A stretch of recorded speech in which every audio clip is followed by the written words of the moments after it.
The invitation read, Mountain Crest Resort, Daniel, don't attend. I replied, understood. The day of the event, the resort director approached Dad. Sir, the owner needs to speak with you. They pointed at me. Dad's face went white. Security waited for my instructions. But let me start from the beginning. Let me tell you about my father's 65th birthday party, and how it became the moment everything changed. My name is Daniel Richardson. I'm 31 years old. And for most of my life I've been the family disappointment. My older sister Victoria is a surgeon. Cardiovascular. She saves lives daily at Seattle's top hospital and drives a Mercedes that costs more than most people's houses. My younger brother James is a corporate attorney. Partner at a downtown firm before he turned 35. He wears suits that cost $3,000 and has photos with the governor on his office wall. And then there's me, Daniel. The one who never finished anything. The one who dropped out of law school after one semester. The one who started some internet thing that the family never quite understood. At family gatherings the introductions went like this. This is Victoria, our daughter, the heart surgeon. This is James, our son, partner at Morrison & Wells. This is Daniel, our other son. He does website work? Online stuff. The pause before my introduction always lasted 2 seconds longer than everyone else's. I never corrected them. Never explained that my internet thing was actually a SaaS platform for enterprise resource management. Never mentioned that I'd sold my first startup for $8 million in 2019 and used that money to build something bigger. Never brought up the fact that my current company, Zenith Solutions, was valued at $180 million and served clients in 14 countries. I was watching, testing, waiting to see if anyone would ask the right questions. They never did.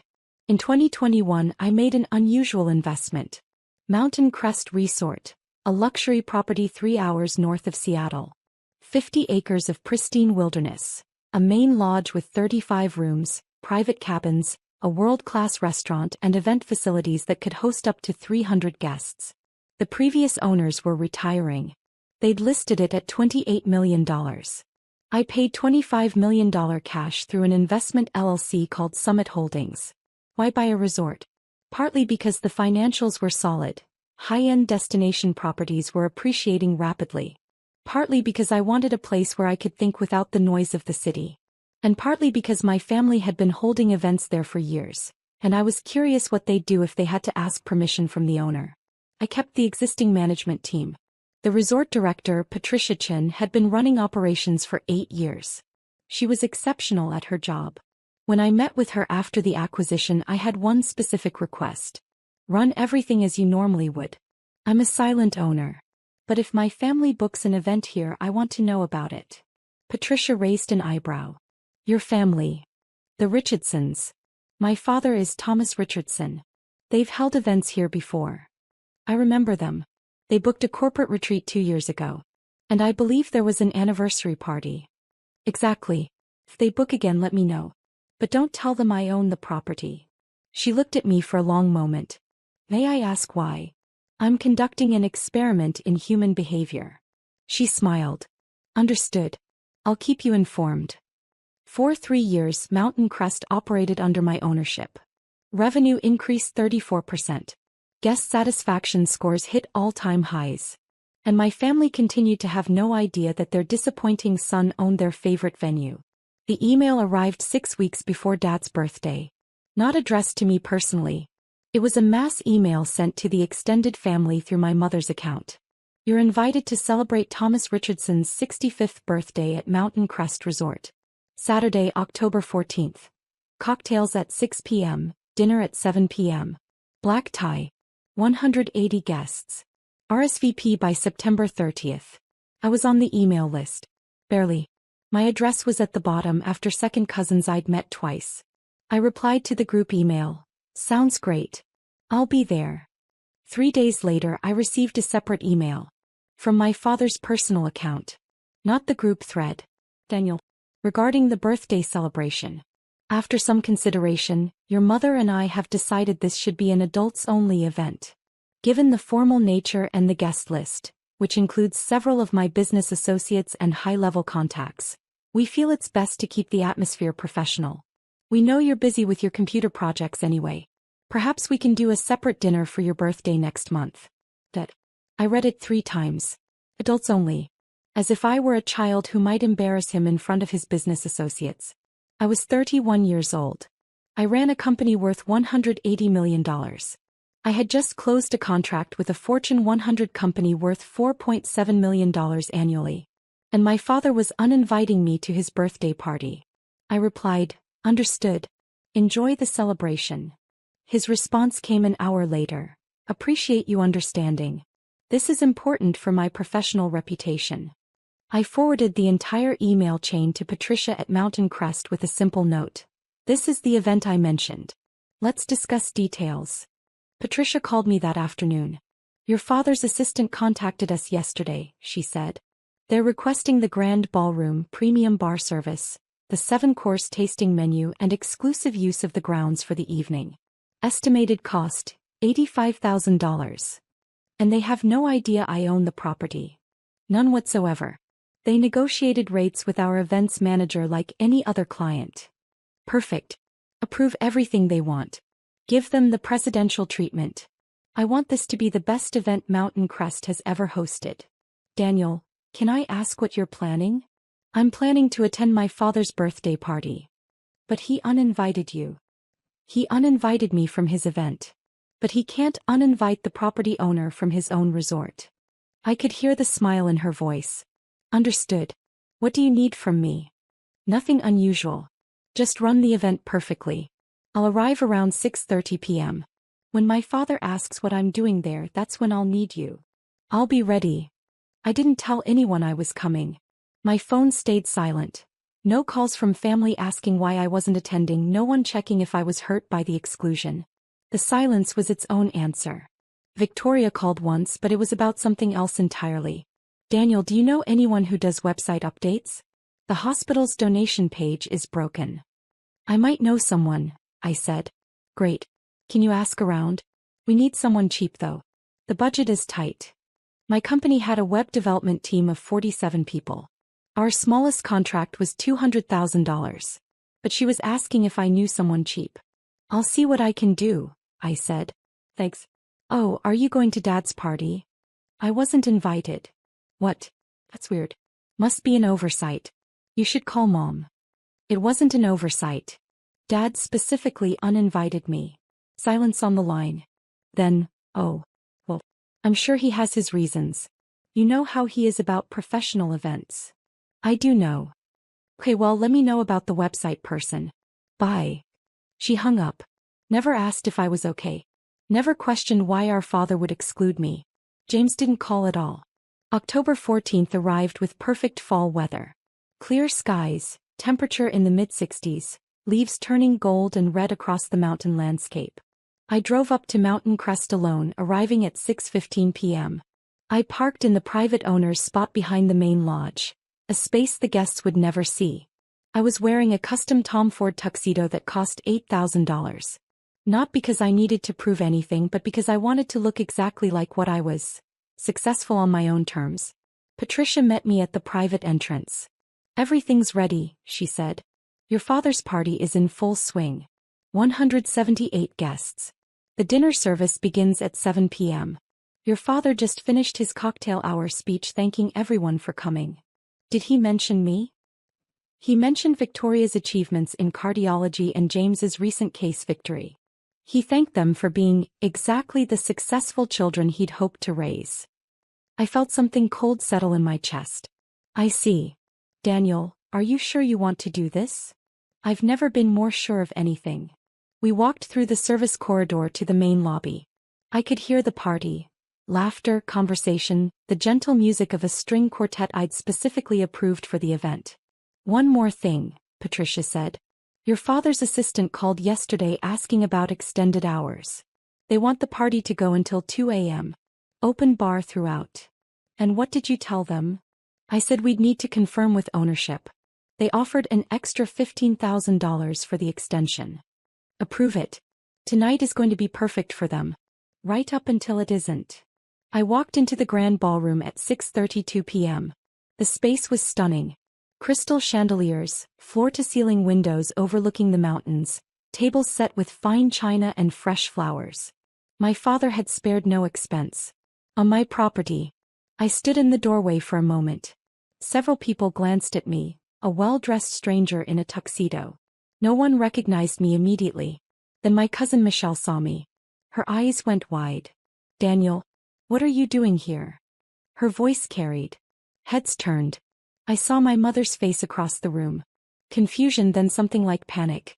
My father was near the bar, talking with a man I recognized as the CEO of a regional banking chain. He turned at the commotion. Our eyes met. I watched my father's expression cycle through surprise, confusion, and then anger. He excused himself from his conversation and walked toward me, my mother right behind him. "Daniel," he said quietly. "What are you doing here?" "Attending a party. I thought we discussed this. This is not an appropriate event for you." I got that message. The adults-only email was very clear. People were watching now, trying to pretend they weren't, but the conversations had gotten quieter. "Then why are you here?" My mother's voice was tight. "Daniel, this is embarrassing." "Is it?" I looked around the ballroom. "I think it's a lovely event. The venue is spectacular." My father stepped closer, his voice dropping. "I'm asking you to leave. This is my birthday celebration. These are important people. I don't need you here creating drama." "Creating drama?" I just walked in. "Your presence here is inappropriate. You weren't invited for a reason." "And what reason is that, Dad?" He glanced around. More people were definitely listening now. "This isn't the time or place." "No, I think it is. You sent me an email saying this was adults only. That my presence might damage your professional reputation. I'm curious what you think I might do that would be so damaging." My mother grabbed my arm. "Daniel, please. Don't make a scene." "I'm not making a scene, Mom. I'm just asking a question." My father's jaw was tight. "Fine. You want to know? You're 31 years old and you still haven't built anything real. These people here, they're executives, business owners, community leaders. They've accomplished things. I don't need them asking what my son does and having to explain that you run some internet hobby." The words hung in the air. An internet hobby. I looked at my father. Really looked at him. At 65, he was still imposing. Tall, well-dressed, the kind of man who commanded rooms. He'd built a successful consulting firm, retired comfortably, and spent his social capital carefully. And he saw me as a liability. "An internet hobby," I repeated. "Daniel." Patricia appeared at exactly the right moment. She walked up to our small group with the confident stride of someone who owned the space. "Because technically I did." "Excuse me," she said. "Mr. Richardson?" My father turned, grateful for the interruption. "Yes. I'm Patricia Chin, the resort director. I apologize for the interruption, but the property owner has arrived and needs to speak with you about tonight's arrangements." My father looked annoyed. "Can't this wait? I'm in the middle of my party." "I'm afraid not, sir. There's been some confusion about the event authorization." "What confusion?" "Everything was confirmed weeks ago." Patricia gestured toward me. "Perhaps the owner can explain." "Mr. Richardson, this is Daniel Richardson. The property owner." For 3 full seconds nothing happened. My father stared at Patricia. Then at me. Then back at Patricia. "That's not funny," he said. "I'm not joking, sir." Patricia produced a tablet and pulled up documentation. Summit Holdings LLC acquired Mountain Crest Resort in 2021. Daniel Richardson is the sole owner and managing member. She turned the tablet so my father could see. Articles of incorporation. Property deed. All with my name. The color drained from his face. My mother made a small sound. "Daniel, you own this place." "I do. Bought it for $25 million 3 years ago." Victoria had appeared next to us. "Wait, you own Mountain Crest? This entire resort?" "Yes." James was there too now, phone in hand like he was ready to fact-check everything. "That's impossible. You don't have that kind of money." "I sold my first company for $8 million in 2019. Used it to build Zenith Solutions. Current valuation, $180 million. Bought this property as an investment. It's appreciated to about $32 million now." I watched them process this. All 4 of them. My father, my mother, Victoria, James. Their faces showed the same sequence. Disbelief, confusion, recalculation. You told us you did website work, my mother said weakly. You assumed I did website work. I actually run an enterprise software company with 200 employees across 4 countries. We serve clients like Boeing, Amazon, and Microsoft. Last year's revenue was $47 million. My father found his voice. Why wouldn't you tell us this? I did tell you. Multiple times. You just didn't listen. No, you said you did internet stuff. Computer projects. And you never asked for details. Not once in 10 years. You just decided it was a hobby and stopped paying attention. Patricia was still standing there, tablet in hand. Mr. Richardson, should I inform the guests that tonight's event is approved by ownership? There was some concern about the arrangements. I looked at my father. At his expensive suit and his shocked face and his birthday party full of important people. Tonight's event is fully approved, I said. In fact, I'm upgrading the bar to top-shelf spirits. No additional charge. Happy birthday, Dad. Daniel. Enjoy your party. All 178 guests. I've made sure everything is perfect. The 7-course meal, the string quartet, the extended hours until 2 a.m. All arranged on my property. I started to walk away, then turned back. Oh, and Dad? About my internet hobby. Zenith Solutions was named to the Inc. 5000 list of fastest-growing companies for 3 consecutive years. I was featured in Forbes 30 Under 30. And last month I closed a contract with the Department of Defense worth $12 million over 2 years. I let that sink in. But I understand why you wouldn't want me at your adults-only party. Clearly, I haven't accomplished anything real. I didn't leave. That would have been too easy. Instead, I walked to the bar and ordered a scotch. The bartender, who knew exactly who I was, served me a 25-year Macallan. On the house, Mr. Richardson, he said quietly. I took my drink and moved to the edge of the ballroom. Several guests approached me, curious about the commotion they'd witnessed. Are you really the owner? One woman asked. I am.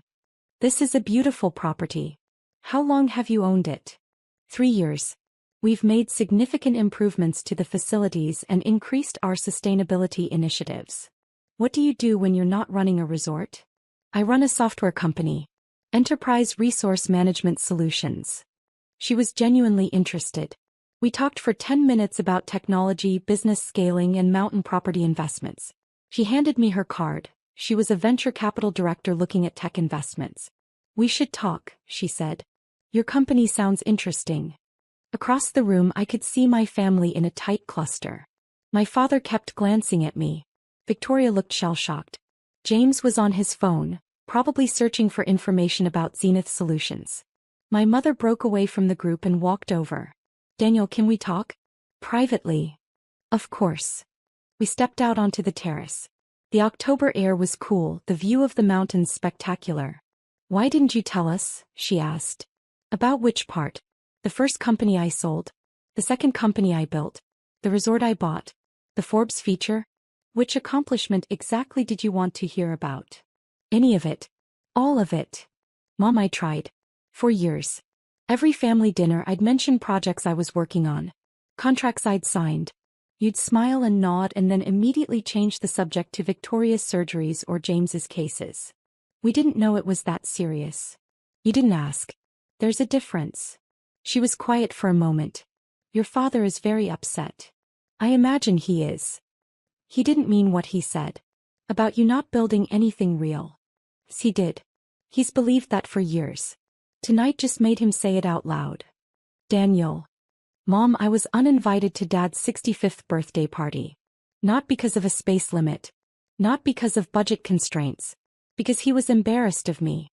He explicitly told me my presence would damage his professional reputation. He was just stressed about the event. Stop. Please stop making excuses for him. She looked at me with tears in her eyes. What do you want from us? Nothing. I don't want anything from you anymore. That's the point. I walked back inside, leaving her on the terrace. At 7 p.m. dinner service began. I sat at a small table in the back. A table I'd specifically had added to the seating chart. The 7-course meal was extraordinary. Seared scallops, duck confit, wagyu beef, each course paired with wines I'd personally selected from the resort cellar. My father gave another speech between the fourth and fifth courses. He thanked everyone for coming. He talked about his career, his accomplishments, his wonderful family. I'm blessed with 3 incredible children, he said. Victoria, who saves lives every day. James, who fights for justice. And Daniel, who is finding his way in the world. Finding his way. I was sitting in a ballroom of the resort I owned, drinking wine from my own cellar, listening to my father tell 178 people that I was still figuring things out. Several guests glanced at me. They'd heard the earlier conversation. They knew the truth now. After dinner, as people mingled and the dancing began, a man approached my table. Daniel Richardson? Yes. I'm Robert Chin, CEO of Pacific Systems. I heard an interesting conversation earlier about you owning this property. That's correct. I also heard you run Zenith Solutions. We've been looking at your platform for our operations management. Impressive work. We talked for 20 minutes. He asked intelligent questions about our architecture, our security protocols, our scalability. He understood exactly what I'd built. I'd like to schedule a demonstration, he said. We're looking at a 2-year contract, probably in the $3 to $5 million range. I gave him my card. My real card. PO Zenith Solutions. Have your team reach out. We'd be happy to present. After he left, 3 more people approached. 2 other CEOs and a director from a tech investment firm. Word had spread through the party that the owner wasn't just some silent investor. I was the owner, present at the party, the one Thomas Richardson had tried to exclude. The irony wasn't lost on anyone. At 9:30 p.m. my father found me on the terrace. We need to talk, he said. I'm listening. Why are you doing this? Making a spectacle at my birthday party? I walked into a party at my own property. You're the one who made it a spectacle by trying to have me removed. I didn't know you owned the resort. Would it have mattered? Would you have treated me differently if you'd known? He was quiet. The answer is yes, I said. You would have treated me differently. Because you only respect success you can see and understand. You respect Victoria's surgeon title. You respect James's law partnership. But you never respected what I built because you didn't understand it. I don't understand computer stuff. It's not about computers, Dad. It's about respect. I've been building businesses for 10 years. I've been successful for 10 years. And you never once asked for details. You just labeled it as an internet hobby and dismissed it. I'm your father. You should have made me understand. No, you're my father. You should have tried to understand. He looked out at the mountains. I got 3 business cards tonight from people asking about your company. Robert Chin wants a meeting. Patricia mentioned you were featured in Forbes. Yes. Why did you hide all this? I didn't hide it. I just stopped performing it for you. I stopped trying to impress you. And when I did that, you decided I was a failure. That's not fair. You uninvited me to your birthday party. You told me my presence would damage your professional reputation. You told 178 people I'm finding my way, while I'm sitting in a resort I own, running a company worth more than you've made in your entire career. That landed. I saw it in his face. Daniel, I didn't mean. Yes, you did. You meant every word. You just didn't expect it to have consequences. Patricia appeared at the door. Daniel, I'm sorry to interrupt. There's an issue with tomorrow's corporate booking that needs your approval. I'll be right there. I turned back to my father. Enjoy the rest of your party. Everything's paid for. The staff will take excellent care of you. Are you leaving? I'm working. Some of us have actual businesses to run. I walked past him into the resort. The party continued until 1:47 a.m. I watched from my office on the 2nd floor, reviewing the next day's bookings and responding to emails from my actual business. At midnight, I received a text from Victoria. Can we talk tomorrow? I think we need to clear some things up. At 12:15 a.m. James sent. Your company's financials are impressive. I looked them up. I didn't realize the scale. At 12:43 a.m. my mother sent. Your father is very hurt. Please call me tomorrow. I didn't respond to any of them. The guests left in waves. Luxury cars pulling out of the circular drive, valets running, everyone talking about what a lovely event it had been. My father and mother were among the last to leave. I watched from my window as they got into their Mercedes. My father looked up at the building, at his son's building, and I wondered what he was thinking. Patricia knocked on my office door at 2:15 a.m. They're all gone. Housekeeping is starting cleanup. The event went perfectly. Thank you, Patricia. Excellent work as always. Daniel, can I ask something? Of course. Do you feel better? After tonight? I thought about it. I don't feel better. But I feel clear. Clear. For years I thought maybe I was the problem. Maybe I wasn't successful enough, accomplished enough, impressive enough. Tonight proved that wasn't it. I could own a resort, run a $180 million company and have Forbes features, and my father would still see me as lesser. Because he decided who I was years ago and refused to update his assessment. That must hurt. It does. But it also frees me. I don't need to keep trying. I can just be who I am. My phone exploded with messages over the next week. Victoria called 6 times before I finally answered. Daniel, we need to talk about what happened. What's there to talk about? You humiliated Dad at his own birthday party. I attended a party at my own property. Dad humiliated himself. He didn't know you owned the resort. That's not the issue, Victoria. The issue is he uninvited me because he was ashamed of me. Because he thought I was a failure. That's the part you should be upset about. Silence. Vicky, did you ever ask me what my company does? Did you ever Google Zenith Solutions? Did you ever wonder how I afforded my house or my car or anything else? I thought you were doing okay. I didn't know it was this big. You didn't know because you didn't ask. None of you did. You just accepted Dad's narrative that I was the disappointing son and never questioned it. That's not fair. Isn't it? How many times have you called me in the past 5 years to talk about my life? Not to ask for tech help. Not to mention me in passing. To actually ask about my work, my goals, my achievements. She was quiet for a long time. I'm sorry. I appreciate that. But it doesn't change anything. Are you going to stop coming to family events? I don't know yet. I'm figuring out what I want my relationship with this family to look like. Daniel, we're still family. Family shows up for each other. Family asks questions. Family doesn't let one person get uninvited from birthday parties because they're considered embarrassing. You all failed that test. I hung up. James was next. He sent a long email about how he'd looked into Zenith Solutions, how impressive the growth metrics were, how he'd like to discuss potential investment opportunities. I replied, not interested.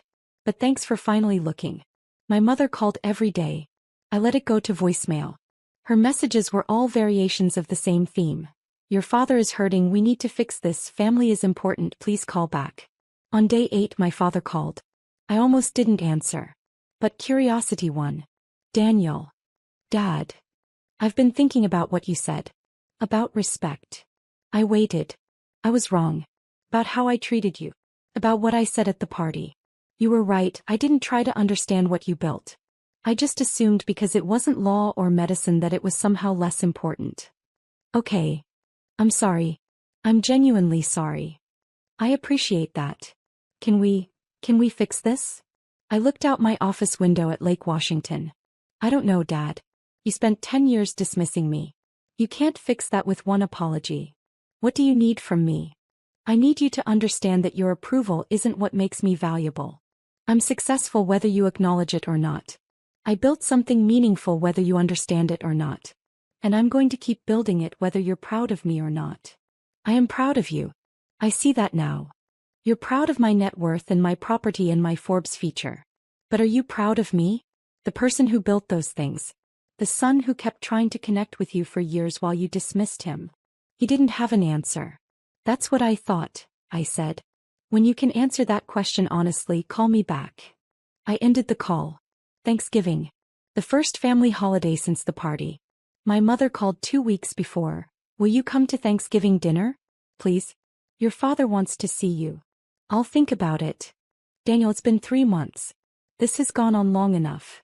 Has it? Has Dad actually changed? Or does he just want things to go back to normal?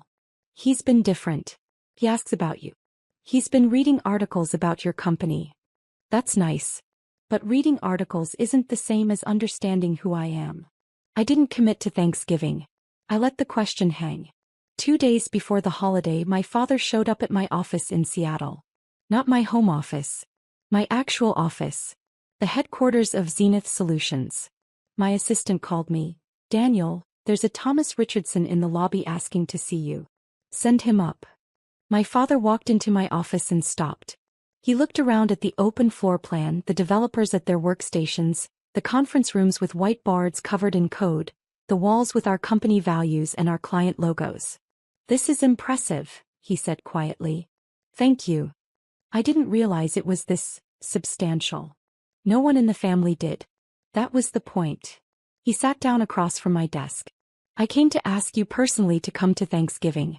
But I also came to see this. To understand what you've built. And what do you think? I think I've been an idiot. I think I spent 10 years dismissing something I didn't understand and I missed out on knowing my own son. I leaned back in my chair. What changed? I had lunch with Robert Chen last week, the CEO I met at my party.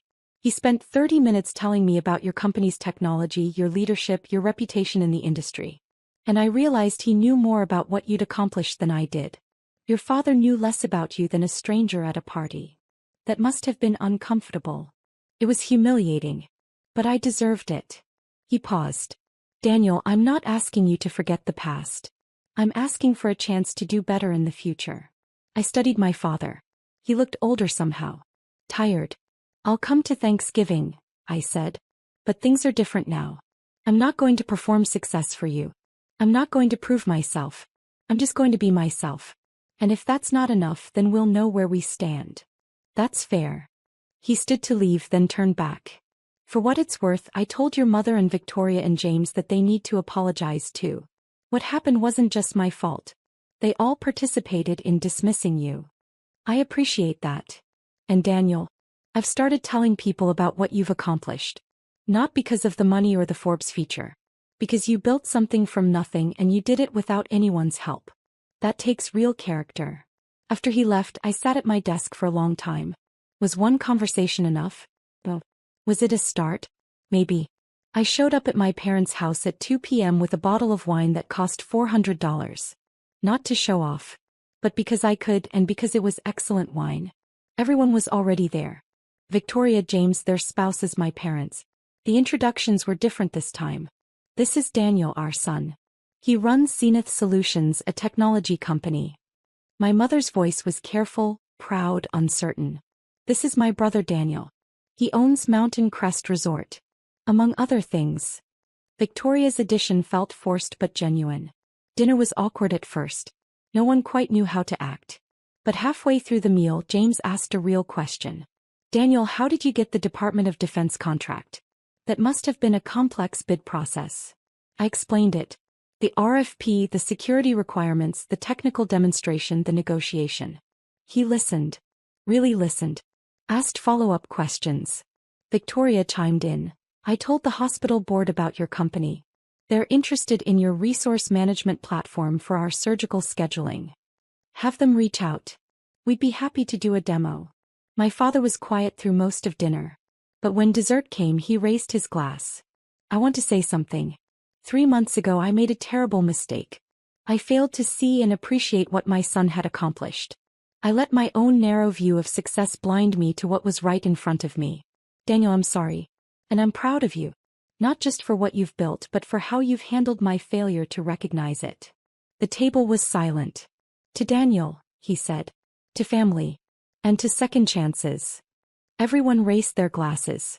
I looked around the table. At my family, imperfect and flawed and trying. To second chances, I said. But earned ones. We drank. It wasn't perfect. It wasn't a fairy tale resolution. But it was honest. And for the first time in 10 years I felt like my family was actually seeing me. Not the disappointing son. Not the internet hobby guy.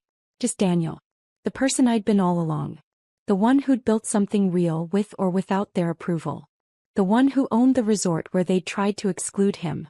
The one who didn't need validation anymore, but was willing to accept genuine effort.